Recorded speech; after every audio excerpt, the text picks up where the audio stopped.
Assalamualaikum warahmatullahi wabarakatuh. Bertemu kembali dengan saya Widya Stuti pada kuliah Makroekonomi 1, permintaan agregat dalam perekonomian terbuka. Pada bab ini, kita memperdalam analisis permintaan agregat dengan memasukkan perdagangan dan keuangan internasional. Model yang akan kita kembangkan dalam bab ini disebut dengan model Mundell-Fleming. Model yang diketemukan oleh Robert Mundell dan Marcus Fleming ini adalah versi perekonomian terbuka dari model ISLM. Kedua model ini, baik itu Mundell-Fleming maupun ISLM, menekankan interaksi antara pasar barang dan pasar uang.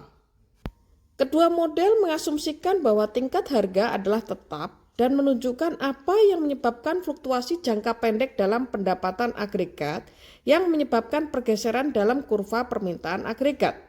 Perbedaan pentingnya adalah bahwa model ISLM mengasumsikan perekonomian tertutup, sedangkan model Mundell-Fleming mengasumsikan perekonomian terbuka. Baiklah, pada slide berikut kita akan melihat asumsi-asumsi dalam model Mundell-Fleming. Yang pertama adalah bahwa perekonomian terbuka kecil. Mobilitas modal sempurna sehingga R sama dengan R star atau R dunia. Selanjutnya 2. Model ISLM pada Mundell-Fleming sama seperti model ISLM perekonomian tertutup. Akan tetapi, dalam model ISLM Mundell-Fleming ditambah dengan variabel net ekspor atau ekspor bersih. Asumsi yang ketiga, variabel NX ini berhubungan negatif dengan kurs nominal. Kemudian yang keempat, harga domestik itu sama dengan harga luar negeri. Oleh karena itu proporsional dengan kurs. Yang kelima, dampak dari sebagian besar kebijakan ekonomi pada perekonomian terbuka kecil tergantung apakah kurs mengambang atau kurs tetap. Jadi, esensi dari model Mundell-Fleming bahwa perilaku perekonomian tergantung pada sistem kurs yang diadopsinya. Baiklah, pada tahap awal kita akan mencoba untuk melihat bagaimana pasar barang dan kurva IS pada model Mundell-Fleming. Pada model Mundell-Fleming, pasar untuk barang dan jasa sebagaimana pada model ISLM. Namun pada model ini menambahkan simbol baru untuk ekspor neto, yang mana seperti yang diperlihatkan pada slide berikut bahwa pendapatan agregat Y adalah jumlah konsumsi C, investasi I, belanja pemerintah G, dan ekspor neto NX. Konsumsi memiliki hubungan positif dengan disposable income Y-T. Investasi berhubungan secara negatif dengan tingkat suku bunga, yang mana sama dengan tingkat bunga dunia atau R star. Sedangkan ekspor neto berhubungan secara negatif dengan kurs E. Pada buku MenQ, kurs E merupakan jumlah mata uang asing per unit mata uang domestik. Dalam hal ini dimisalkan E adalah 100 yen per dolar.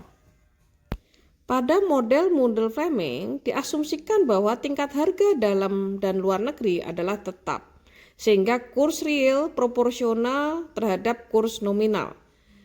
Hal ini mencerminkan bahwa ketika kurs nominal berapresiasi, katakanlah misalnya 100 menjadi 120 yen per dolar, menunjukkan bahwa barang-barang luar negeri lebih murah dibandingkan dengan barang domestik, sehingga menyebabkan ekspor turun sedangkan impor mengalami kenaikan. Perhatikan kurva pada slide berikut. Kurva IS diturunkan dari kurva ekspor neto dan perpotongan Keynesian. Pada kurva NX ekspor neto, kenaikan kurs dari E1 ke E2 mengurangi ekspor neto dari NXE1 ke NXE2. Pada kurva perpotongan Keynesian, penurunan ekspor neto dari NXE1 ke NXE2 tercermin dalam pergeseran kurva pengeluaran yang direncanakan ke bawah dan menurunkan pendapatan dari Y1 ke Y2. Hal ini diringkas dalam hubungan antara kurs dan pendapatan pada kurva IS, yang menunjukkan bahwa semakin tinggi kurs, semakin rendah tingkat pendapatan. Slide berikut menunjukkan bagaimana kurva LM dalam model Mundell-Fleming. Pada model Mundell-Fleming, pasar uang sama dengan model ISLM, namun ada tambahan asumsi bahwa tingkat bunga domestik sama dengan tingkat bunga dunia. Persamaan ini menyatakan bahwa penawaran keseimbangan uang real M per P sama dengan permintaan LRY. Hal ini mencerminkan bahwa permintaan terhadap keseimbangan uang real bergantung secara negatif pada tingkat bunga, yang sekarang ditetapkan sama dengan tingkat bunga dunia yaitu R star, dan memiliki hubungan positif dengan pendapatan yaitu Y. Jumlah uang beredar M adalah variabel eksogen yang dikendalikan oleh bank sentral, dan karena itu model Mundell-Fleming ini dirancang untuk menganalisis fluktuasi jangka pendek, maka tingkat harga P juga diasumsikan tetap secara eksogen. Slide berikut ini akan menggambarkan model Mundell-Fleming yang menunjukkan kondisi ekuilibrium pasar barang IS dan kondisi ekuilibrium pasar uang LM. Kedua kurva ini mempertahankan tingkat bunga konstan pada tingkat bunga dunia. Perpotongan kedua kurva ini menunjukkan tingkat pendapatan dan kurs yang memenuhi ekuilibrium baik di pasar barang maupun di pasar uang. Seperti yang sudah saya sampaikan, salah satu pelajaran penting dari model Mundell-Fleming ini adalah bahwa perilaku perekonomian tergantung pada sistem kurs yang diadopsinya. Mari kita mulai pada perekonomian terbuka kecil dengan sistem kurs mengambang. Definisi dari kurs mengambang atau floating exchange rate adalah kurs dibiarkan berfluktuasi dengan bebas menanggapi kondisi perekonomian yang sedang berubah. Baiklah, kita mulai dengan kebijakan fiskal. Kita asumsikan terdapat kenaikan pengeluaran belanja pemerintah G atau penurunan pajak tax. Pada perekonomian tertutup, kenaikan G akan menyebabkan kurva IS bergeser ke kanan. Maka dampak akhirnya adalah terjadi kenaikan suku bunga dan kenaikan pendapatan nasional. Bagaimana dengan perekonomian terbuka kecil? Kenaikan belanja pemerintah atau G akan menggeser kurva IS dalam model Mundell-Fleming ke kanan. Maka akan terjadi kenaikan suku bunga, namun Y tetap. Mengapa hal ini terjadi? Kenaikan R mencerminkan bahwa suku bunga domestik lebih tinggi daripada suku bunga dunia. Maka akan terjadi aliran modal masuk dari luar ke dalam negeri. Kurs akan mengalami apresiasi sehingga harga barang domestik relatif lebih mahal dibandingkan dengan harga luar negeri. Maka ekspor akan mengalami penurunan, impor mengalami kenaikan. Ini akan menghapus kebijakan fiskal ekspansif terhadap Y seperti terlihat pada slide berikut. Bagaimana kebijakan moneter pada sistem kurs mengambang? Pada perekonomian tertutup, kebijakan moneter yang dicerminkan oleh kenaikan jumlah uang beredar, maka akan menyebabkan keseimbangan uang real mengalami peningkatan. Hal ini menyebabkan suku bunga mengalami penurunan dan berdampak pada kenaikan investasi dan kenaikan pendapatan nasional. Bagaimana dampak kebijakan moneter pada perekonomian terbuka kecil? Kenaikan jumlah uang beredar maka menyebabkan kenaikan keseimbangan uang real M per P. Suku bunga mengalami penurunan. Hal ini mencerminkan bahwa suku bunga domestik lebih kecil dibandingkan dengan suku bunga dunia. Maka akan menyebabkan aliran modal dalam negeri ke luar negeri atau capital outflow. Kurs akan mengalami depresiasi. Depresiasi menyebabkan bahwa harga barang domestik relatif lebih murah dibandingkan dengan harga barang asing. Hal ini akan menyebabkan kenaikan ekspor dan penurunan impor. Di dalam perekonomian terbuka kecil, kebijakan moneter mempengaruhi pendapatan nasional dengan mengubah kurs, seperti yang tercermin dalam kurva pada slide berikut ini. Bagaimana dampak kebijakan perdagangan pada sistem kurs mengambang? Kita asumsikan pemerintah memberlakukan penerapan tarif atau kuota. Dampaknya impor akan mengalami penurunan. NX sama dengan ekspor dikurangi impor. Apabila impor mengalami penurunan, maka seolah-olah NX mengalami kenaikan. Hal ini akan menyebabkan kurva IS pada Mundell-Fleming bergeser ke kanan. Karena LM pada model Fleming adalah vertikal, maka akan menyebabkan apresiasi nilai tukar yang dicerminkan oleh E mengalami kenaikan. Sedangkan Y tidak mengalami perubahan. Karena tidak mempengaruhi Y, C, I, dan G, maka hambatan perdagangan tidak mempengaruhi neraca perdagangan. Meskipun pergeseran dalam ekspor bersih cenderung meningkatkan NX, namun kenaikan kurs mengurangi NX dengan jumlah yang sama. Hal ini diilustrasikan pada kurva berikut ini. Terlihat bahwa hambatan perdagangan menggeser kurva NX ke kanan, sehingga menggeser kurva IS ke kanan atas. Pergeseran kurva IS ke kanan atas akan meningkatkan kurs dan tidak mengubah pendapatan nasional. Bagaimana dengan sistem kurs tetap bekerja? Dengan sistem kurs tetap, Bank Sentral siap untuk melakukan pembelian atau penjualan mata uang domestik untuk mata uang asing pada harga yang telah ditetapkan sebelumnya. Kurs tetap memberikan guidance bahwa kebijakan moneter suatu negara memiliki tujuan tunggal, yaitu mempertahankan kurs pada tingkat yang telah diumumkan. Hal ini mencerminkan bahwa esensi dari sistem kurs tetap adalah komitmen Bank Sentral untuk membiarkan jumlah uang beredar menyesuaikan berapapun kurs yang menjamin kurs equilibrium sama dengan kurs yang diumumkan.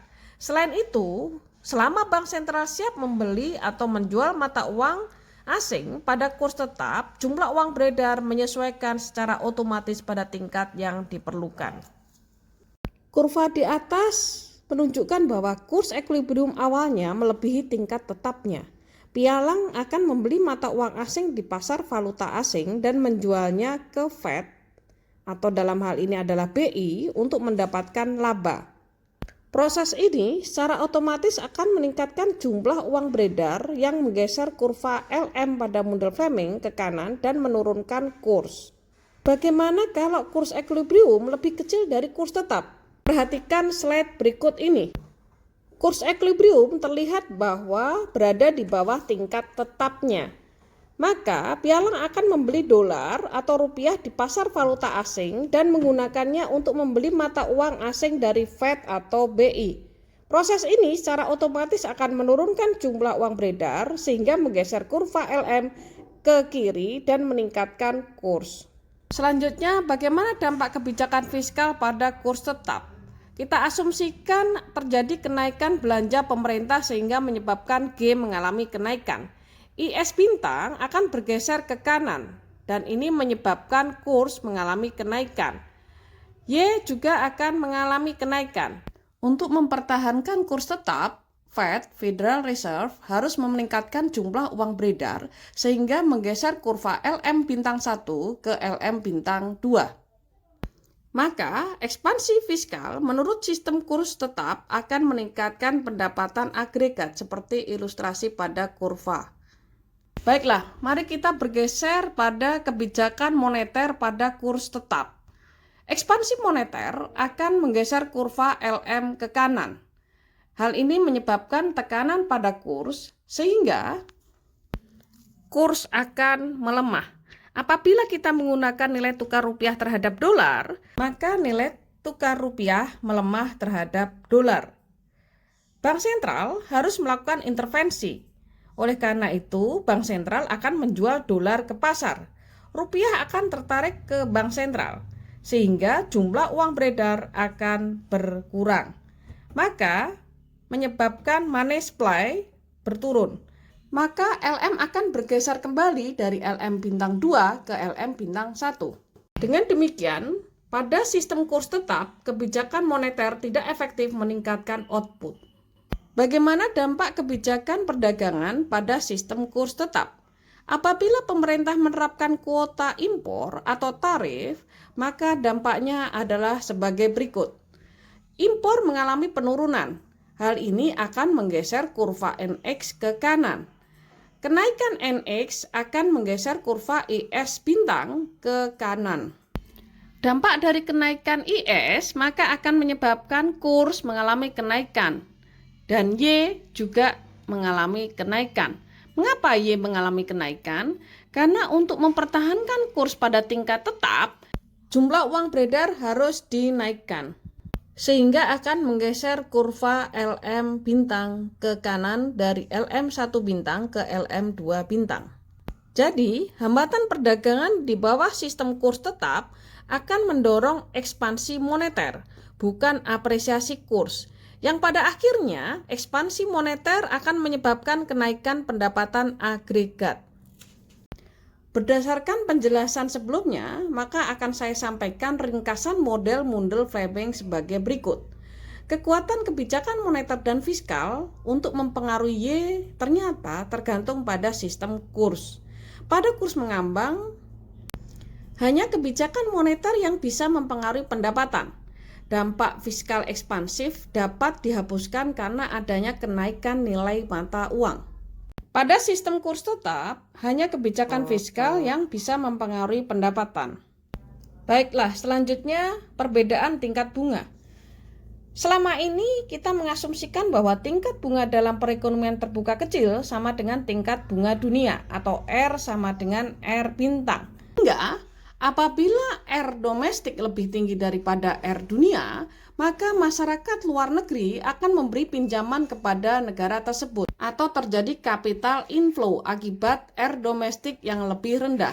Hal tersebut juga berlaku sebaliknya, artinya ketika R domestik lebih kecil daripada R bintang, maka akan terjadi capital outflow. Namun demikian, karena beberapa alasan tertentu, tingkat bunga berbeda di seluruh dunia.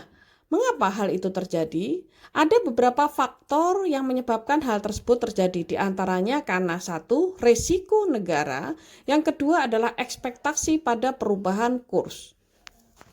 Mari kita bahas yang pertama, risiko negara.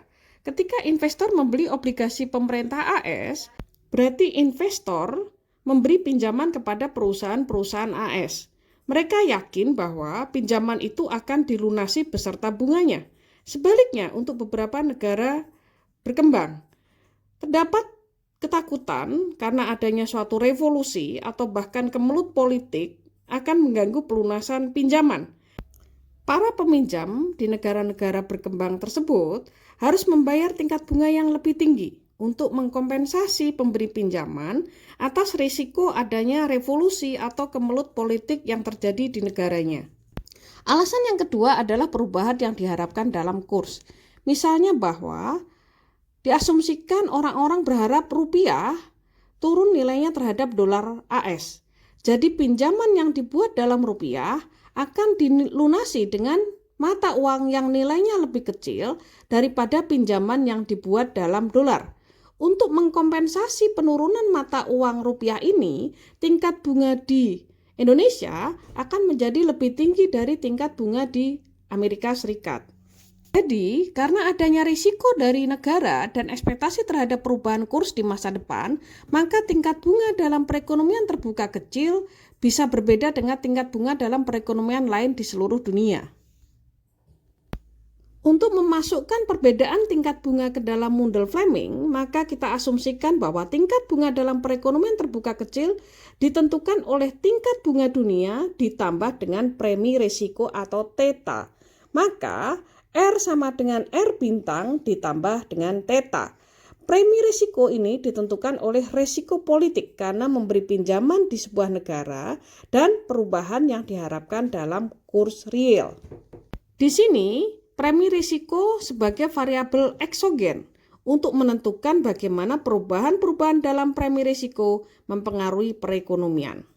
Maka model Mundell-Fleming dengan premi risiko dapat kita tuliskan untuk persamaan IS bintang, Y sama dengan C, Y min T ditambah dengan I, R star plus theta plus G plus NX yang tergantung oleh kurs. Sedangkan persamaan LM bintang, M per P sama dengan L, R bintang plus theta dan Y.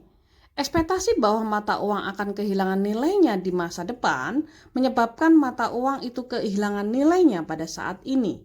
Kenaikan dalam risiko negara yang diukur dalam theta menyebabkan kenaikan Y. Ini terjadi karena pergeseran ke kanan kurva LM bintang.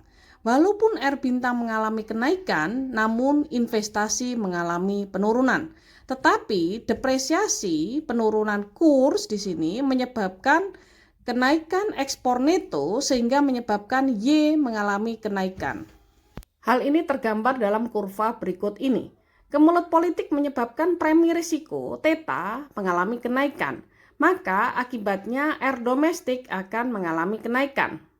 Hal ini akan mengakibatkan terjadinya dua efek. Yang pertama bahwa karena kenaikan suku bunga akan menurunkan investasi, menyebabkan kurva IS bintang bergeser ke bawah dari IS bintang 1 ke IS bintang 2. Kemudian yang kedua, kondisi ini akan menurunkan permintaan terhadap uang, sehingga akan menggeser kurva LM bintang ke kanan, yaitu dari LM bintang 1 ke LM bintang 2. Dampaknya pendapatan akan mengalami kenaikan dan kurs mengalami depresiasi. Jadi, prediksi dari analisis ini adalah bahwa kenaikan risiko negara yang diukur dengan theta akan menyebabkan pendapatan perekonomian meningkat. Meskipun tingkat bunga yang lebih tinggi menekan investasi, namun depresiasi mata uang mendorong ekspor neto dalam jumlah yang lebih besar. Dampaknya pendapatan agregat mengalami peningkatan. Namun ternyata dalam praktek, booming pendapatan tersebut tidak terjadi. Terdapat 3 alasan. Yang pertama bahwa Bank Sentral mencegah terjadinya depresiasi yang besar pada mata uang domestik. Karena itu menanggapi dengan menurunkan jumlah uang beredar. Kedua, depresiasi mata uang domestik bisa dengan tiba-tiba meningkatkan harga barang impor, sehingga menyebabkan kenaikan tingkat harga P. Dan yang terakhir, ketika beberapa peristiwa meningkatkan premi risiko negara, theta, penduduk negara itu akan menanggapi peristiwa dengan meningkatkan permintaan uang mereka untuk setiap tingkat pendapatan dan tingkat bunga. Karena uang merupakan aset yang paling aman. Maka ketika perubahan itu cenderung menggeser kurva LM star ke kiri yang mendorong penurunan pada kurs tetapi juga cenderung menekan pendapatan. Sejauh ini kita menggunakan model Mundell-Fleming untuk mempelajari perekonomian terbuka kecil dalam jangka pendek ketika tingkat harga tetap. Untuk melihat bagaimana model ini terkait dengan model yang kita kaji sebelumnya, perhatikan apabila terjadi perubahan harga. Untuk mengkaji penyesuaian harga dalam perekonomian terbuka, kita harus membedakan antara kurs nominal dan kurs real yang sama dengan EP per P star. Maka kita bisa tulis model Mundell-Fleming seperti pada slide berikut. Jadi persamaan pertama menjelaskan kurva IS bintang dan persamaan kedua menjelaskan kurva LM bintang. Maka model Mundell-Fleming sebagai teori permintaan agregat dapat kita lihat pada slide berikut. Pada slide berikut, kurva di atas menunjukkan apa yang terjadi ketika tingkat harga turun. Karena tingkat harga yang lebih rendah menaikkan tingkat keseimbangan uang real, maka kurva LM bintang bergeser ke kanan seperti terlihat pada kurva. Kurs real akan mengalami depresiasi dan tingkat pendapatan ekuilibrium akan mengalami kenaikan. Kurva permintaan agregat bagian bawah meringkas hubungan negatif antara tingkat harga dan tingkat pendapatan. Jadi, sebagaimana yang dijelaskan dalam model ISLM atas kurva permintaan agregat dalam perekonomian tertutup, model Mundell-Fleming juga menjelaskan kurva permintaan agregat untuk perekonomian terbuka kecil. Dalam kedua kasus tersebut, kurva permintaan agregat menunjukkan kumpulan ekuilibrium di mana tingkat harga bervariasi. Dan dalam kedua kasus, apapun yang mengubah ekuilibrium ke tingkat harga tertentu akan menggeser kurva permintaan agregat. Kebijakan yang meningkatkan pendapatan akan menggeser kurva permintaan agregat ke kanan. Sementara itu, kebijakan yang menurunkan pendapatan akan menggeser kurva permintaan agregat ke kiri. Baiklah, mari kita lanjutkan untuk melihat bagaimana ekuilibrium jangka pendek dan jangka panjang dalam perekonomian terbuka kecil. Perhatikan slide berikut. Ketika P mengalami penurunan, maka M per P mengalami kenaikan sehingga akan menggeser kurva LM bintang ke kanan. Hal ini akan menyebabkan kurs real mengalami penurunan yang berdampak pada peningkatan NX dan peningkatan pendapatan nasional. Mari kita perhatikan slide berikut. Kedua gambar tersebut di atas menunjukkan bagaimana model jangka pendek dalam bab ini terkait dengan model jangka panjang pada bab sebelumnya, yaitu bab 5. Pada kedua kurva di atas, titik K menjelaskan equilibrium jangka pendek karena mengasumsikan tingkat harga tetap. Pada equilibrium ini, permintaan terhadap barang jasa terlalu rendah untuk mempertahankan perekonomian berproduksi pada tingkat alamiah. Sepanjang waktu, permintaan yang rendah menyebabkan tingkat harga yang turun. Penurunan tingkat harga ini akan meningkatkan keseimbangan uang real sehingga akan menggeser kurva LM bintang dari LM bintang P1 ke LM bintang P2. Kurs real akan mengalami depresiasi sehingga mengakibatkan ekspor neto akan mengalami kenaikan. Pada akhirnya perekonomian akan mencapai titik C, yaitu equilibrium jangka panjang. Apabila Anda bertanya, sejauh mana kecepatan transisi antara equilibrium jangka pendek dan jangka panjang itu? Maka bisa kita jawab bahwa hal itu tergantung pada secepat apa tingkat harga menyesuaikan diri untuk mengembalikan perekonomian ke tingkat alamiah. Slide tadi mengakhiri materi pada kuliah sesi kali ini. Semoga materi yang saya berikan bisa memberikan gambaran mengenai permintaan agregat dalam perekonomian terbuka. Dengan demikian, saya akhiri sesi materi ini. Saya sampaikan wassalamualaikum warahmatullahi wabarakatuh. Tetap jaga semangat dan kesehatan. Terima kasih.